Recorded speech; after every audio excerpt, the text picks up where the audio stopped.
Capítulo 19. La bendición del socorro. El máximo consolador. Una de las bendiciones de la expiación es el acceso a los poderes de socorro del Salvador. Isaías habló reiteradamente de su influencia sanadora y calmante. El profeta testificó además que el Salvador era fortaleza para el menesteroso en su aflicción, amparo contra la tempestad, sombra contra el calor. En lo relativo a los que sufren, Isaías declaró que el Salvador poseía el poder de consolar a todos los que lloran, enjugar toda lágrima de todos los rostros, vivificar el espíritu de los humildes, y vendar a los quebrantados de corazón. Tan expansivo era su poder de socorro, que podía dar gloria en lugar de ceniza, aceite de gozo en lugar de luto, manto de alegría en lugar de espíritu apesadumbrado. Oh, qué esperanza surge de esas promesas. Aunque nuestra vida pueda parecer vacía, y sin sentido quizá reducida a poco más que las cenizas esparcidas, de un curso de autodestrucción hay un renacer milagroso, un fénix espiritual, que emerge de nuestra aceptación del Salvador y su expiación. Su espíritu sana, refina, consuela, insufla vida renovada en los corazones desesperanzados. Tiene el poder de transformar todo lo negativo, lo vicioso y lo inútil en algo caracterizado por un esplendor supremo y glorioso. Él tiene el poder de convertir las cenizas de la mortalidad en las bellezas de la eternidad. Tan arrollador es el bálsamo curativo del Salvador, prometido por Isaías, que huirán la tristeza y el gemido.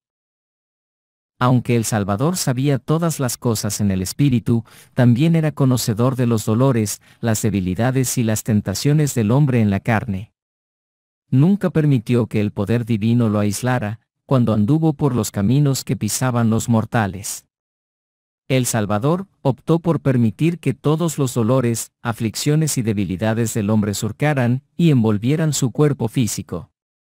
Pablo observó que él llegó a ser en todo semejante a sus hermanos, para venir a ser misericordioso y fiel sumo sacerdote.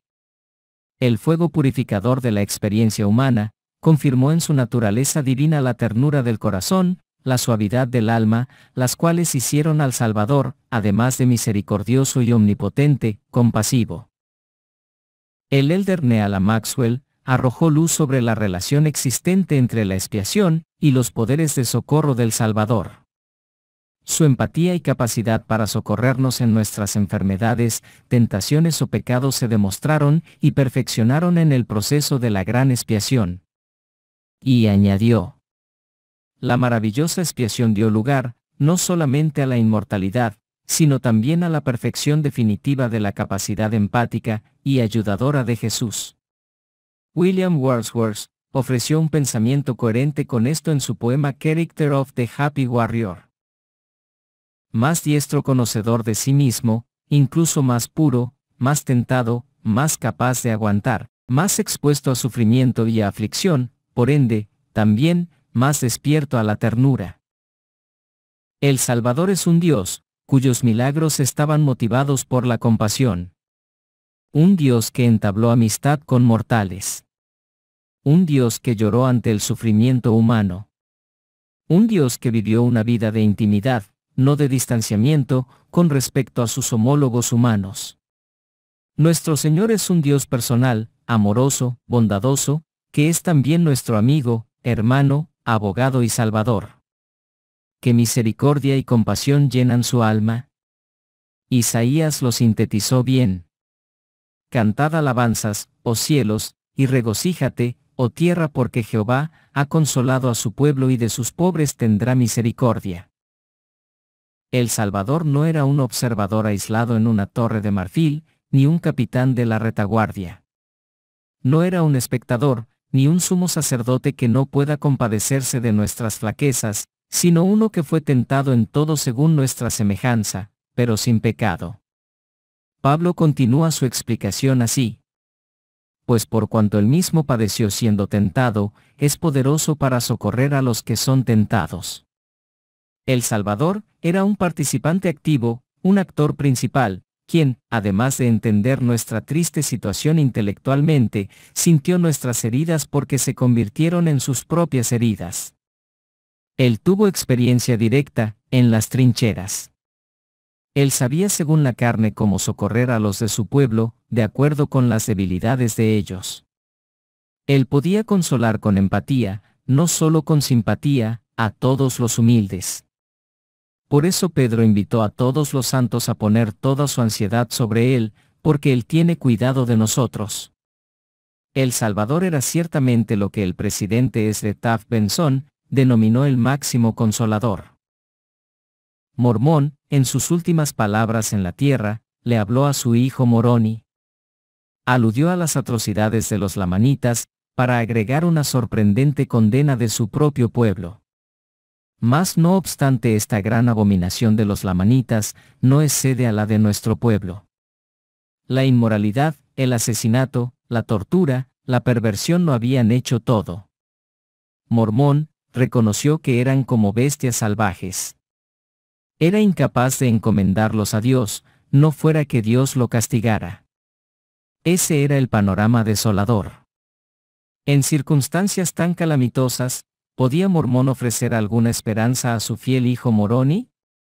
Leamos estas hermosas palabras de consuelo de un padre sensible a su hijo.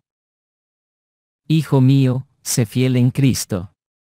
Y que las cosas que he escrito no te aflijan, para apesadumbrarte hasta la muerte, sino Cristo te anime, y sus padecimientos y muerte, y la manifestación de su cuerpo a nuestros padres, y su misericordia y longanimidad, y la esperanza de su gloria, y de la vida eterna, reposen en tu mente para siempre. Sin importar lo perdido que el mundo en general parezca estar, ni lo depravado o degenerado que pueda llegar a ser, existe aún una luz brillante de esperanza para los que tienen fe en Cristo. Los que hacen de Él, y de su sacrificio expiatorio el centro de atención, quienes permiten que sus mentes alberguen estas verdades gloriosas de forma constante, encontrarán que el poder de Cristo, para elevar el alma humana sobrepasa incluso las cargas más pesadas que el mundo pueda lanzarles. Hay un cierto optimismo espiritual, que acompaña al estudio de la expiación y la reflexión sobre ella. Dicha serenidad espiritual acabó por llegarle finalmente a Abraham, pero solamente después de que a su espíritu turbado se le permitiera atravesar el velo de la historia, y pudiera ver con ojos proféticos los días del Hijo del Hombre, y se alegró, y su alma descansó. Alma, quien conocía esta fuente de consuelo definitivo, alzó la voz diciendo: Oh Señor, mi corazón se halla afligido en sumo grado, consuela mi alma en Cristo. Ningún hombre puede exclamar: Él no entiende mi situación, nadie tiene las mismas pruebas que yo. No hay nada que quede fuera del ámbito de experiencia del Salvador. Como observara el elder Maxwell. Ninguno de nosotros puede enseñarle a Cristo nada acerca de la depresión. Como resultado de su experiencia mortal, culminado en la expiación, el Salvador sabe, entiende y siente toda condición, toda desgracia y toda pérdida del hombre. Nadie puede consolar como Él. Nadie puede levantar las cargas como Él. Nadie puede escuchar como Él. No hay pena que no sea capaz de aliviar, ni rechazo que no pueda mitigar, ni soledad por la que no pueda reconfortar. Sea cual sea la aflicción que el mundo interponga en nuestro camino, Él tiene un remedio de poder curativo superior. Truman Madsen habló convincentemente de los poderes consoladores del Salvador. Ningún trance humano, cualquier pérdida trágica, ningún fallo espiritual, quedan fuera del alcance de su conocimiento y compasión presentes. Y cualquier teología que enseña que hubo algunas cosas que Él no sufrió es una falsificación de su vida. Él las conocía todas. ¿Por qué? A fin de socorrer o lo que es lo mismo, consolar y sanar a su pueblo. Él estaba al tanto de la naturaleza plena de la lucha humana. Las necesidades del hombre, por onerosas o numerosas que sean, nunca superarán los poderes de Dios para socorrer. Son parte del milagro de su redención. Él está siempre ahí. Nunca nos dice que no volvamos a casa. Nunca le falta ansiosa preocupación. Nunca le falta un remedio.